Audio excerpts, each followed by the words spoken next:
আজকে আমরা আমাদের সাইকেল অনেক দিন ধরে জানেন তো রাখা হয়, যে সময় সাইকেল চালানো হয় না, আর এখন তো আরও তারা বেশ সময় তাই আরও চালানো হয় না, এই জন্যে আমরা আজকে সাইকেল ওয়াশ করতেছি, আর তাও প্রেশার ওয়াশার দিয়ে, এবং আমরা ফোম ওয়াশার ব্যবহার করতেছি।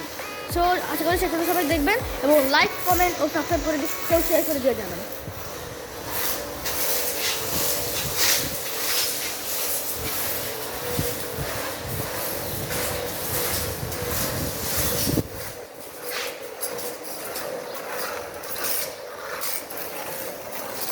এখন দেখা যাচ্ছে যে উপরে যে হলুদ বোতলেরটা, ওইটা আসলে ফোম ওয়াশের প্রধান জিনিস, ওটা দিয়ে আমরা ফোম ওয়াশ করি। ওটা খুলে ফেললে সাধারণ পানির প্রেশার বের হয়।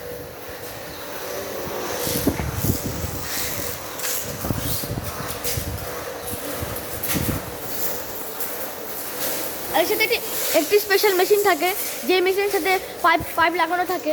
ওই যেই পাইপটি মেশিনের সাথে লাগানো থাকে, প্রথম পাইপটি, ওই পাইপটি সাধারণত একটি কোনো ট্যাপের সাথে অথবা একটা বালতির সাথে লাগানো থাকে, যার মাধ্যমে পানি ওই মেশিনের ভিতরে যায়। আর ওইটা আবার আরেকটি পাইপ দিয়ে এই আটার সাথে, মানে কী বলবো, এই ট্রিগারের সাথে ওই ফোম অথবা ফোম ছাড়া অনেক প্রেশারে পানি ছাড়ে।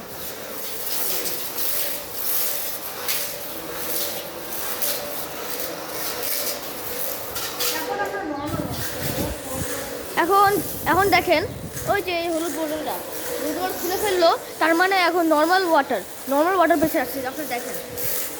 আর এখন আমরা যে ফোম ওয়াশ করেছিলাম, এখন ওই ফোমগুলো পরিষ্কার করা হচ্ছে।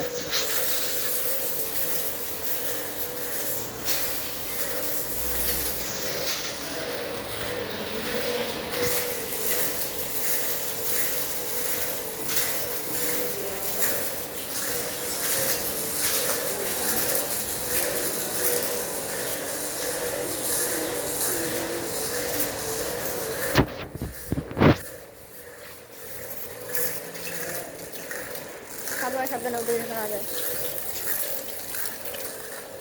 দেখতে পাচ্ছেন আপনারা এখানে ফোম করে আছে, কারণ আমরা এখানে ফোম ওয়াশ করেছি, এই যে। আর ওই ট্রিগারের সামনের জিনিসটা একটু ঘুরালে আবার স্প্রেড পানিও বের করা যায়। এর মানে হলো, আমরা আগে যে দেখেছি এক লাইন দিয়ে যে পানি যায়, এবার এটা হবে না, এবার সারা যে মানে একটু মনে করেন এতটুকু স্পেস নিয়ে পুরো জায়গাটার ভিতরে পানি ছড়ে যায়।